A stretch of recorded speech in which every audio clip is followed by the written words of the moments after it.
Sa umpisa ng pelikula, makikita si Joy, isang babae na naghihintay na sunduin ng kanyang kasintahan. Samantala, sa kabilang kalsada ay naroon na si Jay, ang lalaking kanyang hinihintay.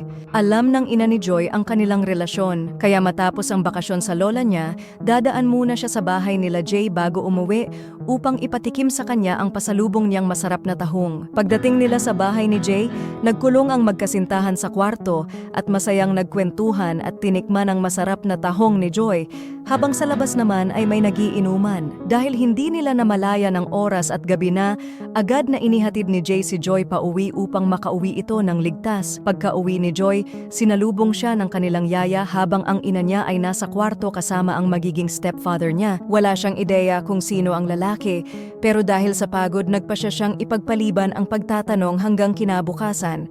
Umuulan ng gabing iyon at matapos maligo, nagpahinga na si Joy. Samantala, si Michael na nasa kwarto ng ina ni Joy ay tumayo saglit sa likod ng pinto, pakiramdam na may tao sa labas. Nandoon nga si Joy at nakatapis lang ng tuwalya. At dahil bahagyang nakabukas ang pinto, hindi sinasadyang masilip ni Michael ang hindi niya dapat makita. Kaya siya napahinto at napatayo ang kanyang junjun. Kinabukasan, tinanong ni Joy ang ina tungkol sa bagong mapapangasawa nito. Tanggap niya ang desisyon ng kanyang ina, lalo't 8 taon na rin mula nang pumanaw ang kanyang ama, at tinawag ni Vivian si Michael at masayang ipinakilala ito kay Joy. At mukhang nabighani si Michael sa kagandahan ni Joy. Nang araw ding iyon, nakipagkita si Joy sa kasintahang si Jay sa puntod ng kanyang ama upang humingi ng opinyon tungkol sa bagong mapapangasawa ng kanyang ina. Habang abala si Michael sa kanyang trabaho bilang manager sa isang pagawaan ng sasakyan, tinawagan siya ni Vivian upang sunduin si Joy sa eskwela at magkaroon sila ng pagkakataong magkausap. At pagsapit na ng uwian, sinundo ni Michael si Joy. Ngunit nainis ito nang makita ang kanyang lumang kotse na walang aircon. Itinaas ni Joy ang paa upang mahanginan ang nagpapawis na Pepay, ngunit parang si Michael ang biglang pinagpawisan sa nakita. Samantala, si Jay ay kasama si Becky, ang magandang anak ng kanyang bossing na si Michael.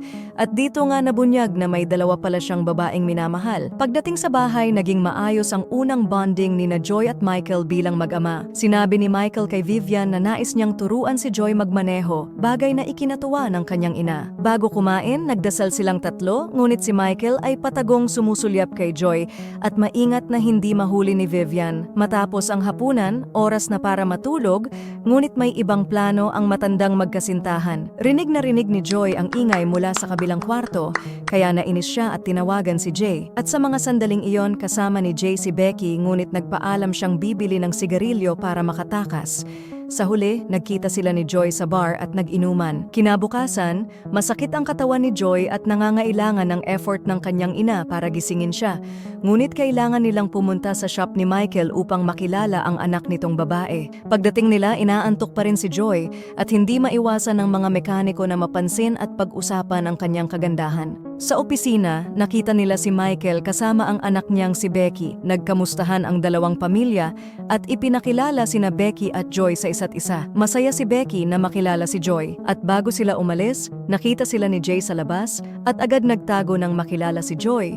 Napagtanto din niyang si Michael pala ang mapapangasawa ng nanay ni Joy. Nang gabing iyon, si Joy pa rin ang laman ng isip ni Michael at pati sa kanyang mga lihim na pagnanasa sa dalaga. Kinaumagahan, nagulat si Joy nang si Michael ang dumating upang sumundo sa kanya, kaya napilitan na lamang siyang sumakay. At habang nasa daan, si Michael ay nagbigay ng necklace bilang sorpresa at siya mismo ang nagsuot nito sa leeg ni Joy.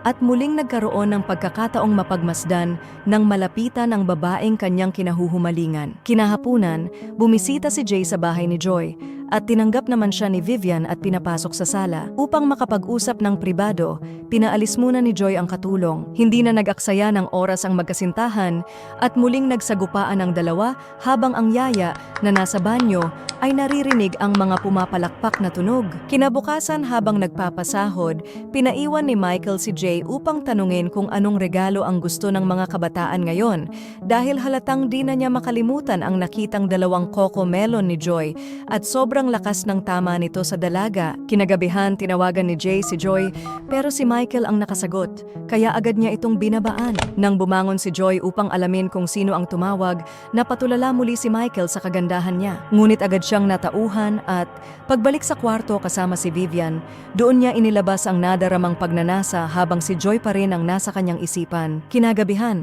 palihim na pinuntahan ni Jay si Joy at naganap ang kanilang umaatikabong sagupaan sa silong ng bahay.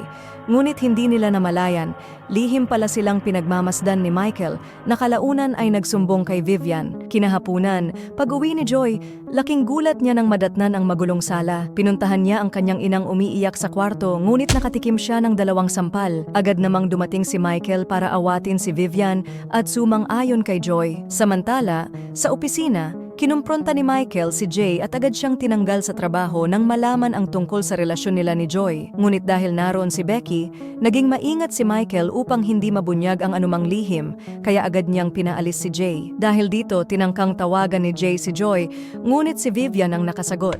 Upang ilayo ang anak kay Jay, inutusan niya si Michael na sunduin si Joy sa eskwelahan bago pa maunahan ng binata. Agad namang pumunta si Michael kaya hindi na sila nagkita ni Jay. Sa pagkakataong iyon, bumuhos ang malakas na ulan, dahilan upang mapilitang maghintay sila sa shop ni Michael na noon ay sarado. Isang planong matagal na palang inihanda ni Michael upang maisakatuparan ang kanyang balak. Sa mga sandaling iyon, itinutok niya ang baril kay Joy na walang kalaban-laban. Wala itong nagawa habang si Michael ay tuluyang nagpadala sa kanyang pagnanasa hanggang sa makuha niya ang gusto niya. Pagka-uwi sa bahay, napansin agad ng kanyang ina ang kakaibang kilos ni Joy. Bagamat gusto niyang magsumbong, hindi niya magawa dahil sa takot kay Michael at sa kanyang mga pagbabanta. Dahil wala siyang mapagsabihan, humanap siya ng paraan upang makontak si Jay. At dahil sa tulong ng kanyang yaya, nagkita silang dalawa sa sementeryo, sa puntod ng kanyang ama. Ibinunyag ni Joy kay Jay ang lahat ng ginawa sa kanya ni Michael na labis namang ikinagalit ni Jay.